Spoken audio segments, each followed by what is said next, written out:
মানুষের জীবনে কখন খারাপ সময় আসে আর কখন ভালো সময় আসে তা কিন্তু একদমই বলা যায় না। তার কারণ আজকে আমাদের সাথে এরকম একটা ঘটনা ঘটে যাবে তা কখনোই বুঝতে পারিনি। আমাদের সাথে কি আমার মেয়ের সাথে এরকম একটা ঘটনা ঘটবে কোনোদিন আশাই করিনি। স্বপ্নেও কোনো দিন ভাবিনি। তো ভিডিওটা তোমরা পুরো দেখতে থাকো, আশা করি তোমরা বুঝতে পারবে। তো সকালে ঘুম থেকে উঠে কিন্তু আমি ভালোভাবে সংসারের কাজকর্ম শুরু করেছিলাম। তো সকালে ঘুম থেকে উঠে তো প্রথমে আমাদের বাসি কাজকর্ম বউদেরকে সারতেই হয়, এটা নিত্যদিনের কাজ। তো সকালে ঘুম থেকে উঠে চাটা বানিয়ে খেয়ে দিয়ে বাসনগুলো প্রথমে ধুয়ে নিচ্ছি, তার কারণ মেয়ে এখন ঘুমোচ্ছে। ভাবলাম যে রান্নাঘরের কাজগুলো শেষ করে তারপরে বড় ঘরের কাজগুলো করব। তার কারণ যেহেতু ও বড় ঘরে ঘুমোচ্ছে, যদি একটু শব্দ হয় তাহলে তো উঠে পড়বে। সেজন্য ভাবলাম রান্নাঘরটা আগে ভালো করে গুছিয়ে নিই, তারপরে বাদবাকি কাজগুলো করা যাবে। তো এই যে বাসন সমস্ত তো ধোয়া হয়েই গেল, আর এই যে কালকে তো রান্নাঘরে জিনিসপত্র সব উলটপালট করেছি, তোমরা তো দেখতেই পেরেছো কালকে। আর এখন এই বাসনগুলো ধুয়েও আমি ভালোভাবে সাজিয়ে নিচ্ছি। তো রান্নাঘরটা যদি পরিপাটি পরিষ্কার থাকে না, তাহলে কিন্তু অনেকটাই ভালো লাগে। যেহেতু এইখানটায় আমাদের খাবারের জিনিসপত্র বানানো হয়, এখানে বসে আমরা খাওয়া দাওয়া করি, তো এই জায়গাটা যদি পরিষ্কার থাকে তাহলে অনেকটাই ভালো লাগে। তো এই যে এখন কিন্তু আমার রান্নাঘরে কাজ করতে অনেকটাই ভালো লাগছে। দেখবে যে কিছুদিন একঘেয়েমি থাকতে থাকতে না ভালো লাগে না, মাঝে মধ্যে একটু জিনিসপত্র এদিক ওদিক করে নিলে না অনেকটাই কাজ বাজ করতেও ভালো লাগে, একটু আনন্দও লাগে। তো এই যে চামচ টামচ সব এই যে বেড়ার যে গুণাগুলো আছে ওইগুলোর সাথে আমি আটকে নিলাম। আর এখন কাপড়গুলো ধুয়ে নিচ্ছি। এখনও কিন্তু আমার বিছানা গোছানো হয়নি। তো শীতকাল যেহেতু রৌদ্র তাড়াতাড়ি চলে যায়, ভাবলাম যে প্রথমে কাপড়গুলোই ধুয়ে নেই, তারপর আমি বড় ঘরের কাজগুলো করব। আর মেয়ে কিন্তু এখন পর্যন্ত ঘুমোচ্ছে, ও ওঠেনি।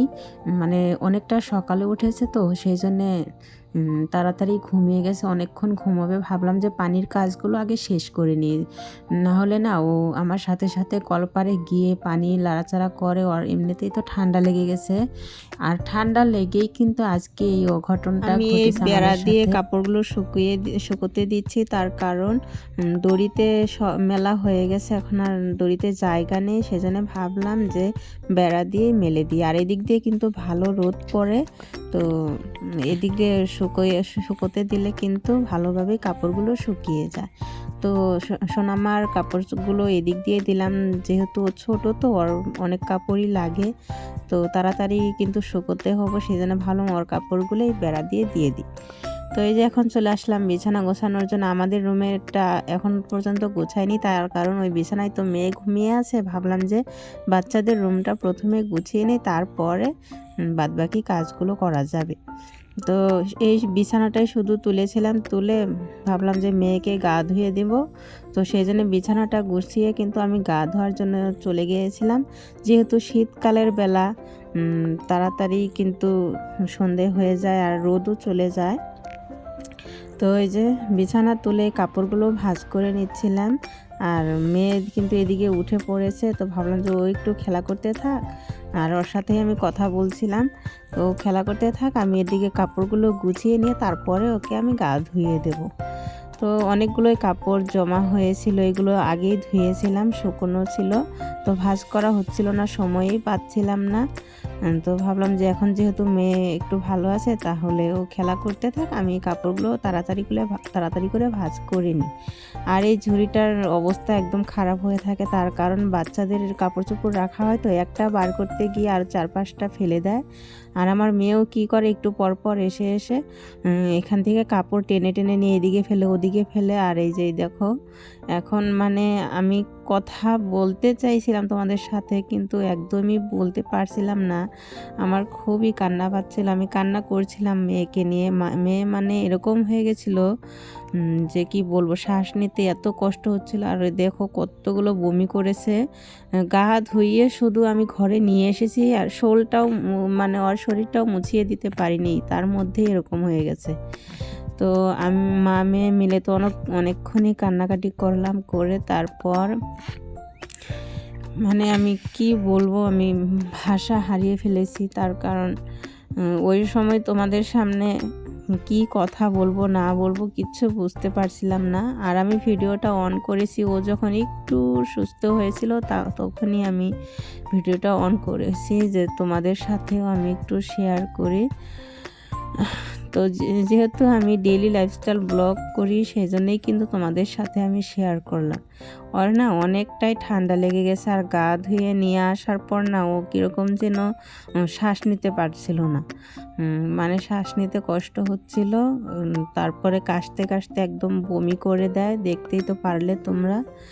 তো এখন একটু সুস্থ আছে, আর বাবাও বাড়িতে চলে এসেছে, আর বাচ্চারাও স্কুল থেকে চলে এসেছে। তো আমি কিন্তু তারপর আর কোনো কাজ করিনি, মেয়েকে নিয়ে কিন্তু শুয়ে আসলাম। এখন ওরা আসার পর কিন্তু আমি আবারই কাজ বাজে হাত দিলাম।